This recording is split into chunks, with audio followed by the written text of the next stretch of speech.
Salut YouTube, c'est Eric et dans cette vidéo, je vais vous expliquer à quoi sert vraiment Strava.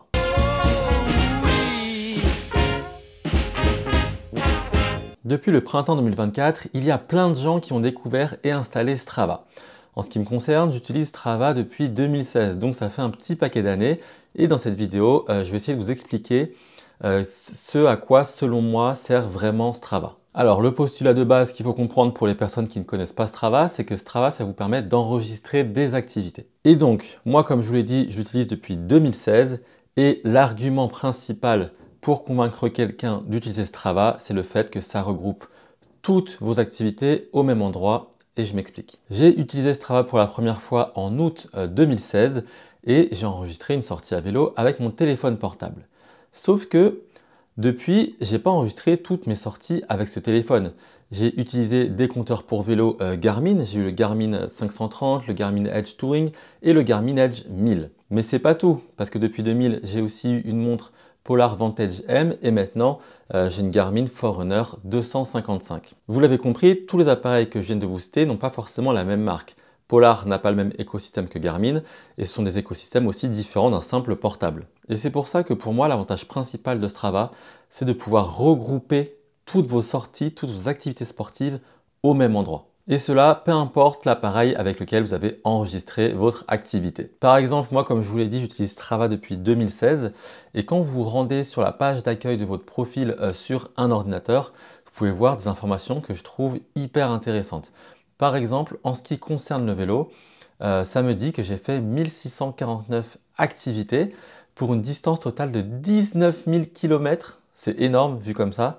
Et pour un dénivelé positif de 118 962 mètres et pour un temps total de 952 heures et 23 minutes. Autre point que je trouve hyper intéressant quand vous enregistrez bien toutes vos activités, quel que soit l'appareil que vous utilisez, c'est que vous avez aussi ce qu'on appelle vos meilleurs efforts. Donc pour moi, par exemple, à vélo, je peux voir que la sortie la plus longue que j'ai faite, c'est 113,6 km.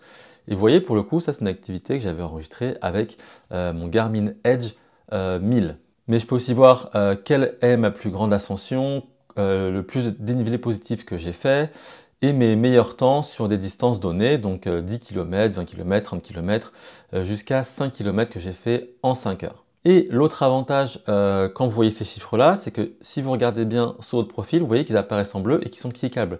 Ça veut dire que quand vous cliquez dessus, ça va vous renvoyer directement vers l'activité en question pendant laquelle vous avez établi un record. Toujours sur votre profil, il y a un point que j'apprécie beaucoup aussi dans la partie mes statistiques sur la version de bureau, c'est le point sur vos activités sur les 4 dernières semaines. Là, par exemple, moi, ça me dit que j'ai fait 3 activités par semaine en course à pied, pour une distance moyenne par semaine de 24,7 km et une durée moyenne par semaine de 2h51. Et ce que je trouve intéressant, c'est que si vous faites du sport de façon très régulière, si un jour vous tournez la tête et que vous voyez que vos chiffres ils ont baissé, eh ben ça pourra vous mettre la puce à l'oreille pour en mettre un peu plus. Et d'ailleurs, comme j'ai dit pour le vélo, de la même façon sur votre profil dans vos statistiques, là pour la course à pied, j'ai devant les yeux mes meilleurs temps. Et ces meilleurs temps-là, pour le coup, je les ai enregistrés avec ma Polar Vantage M.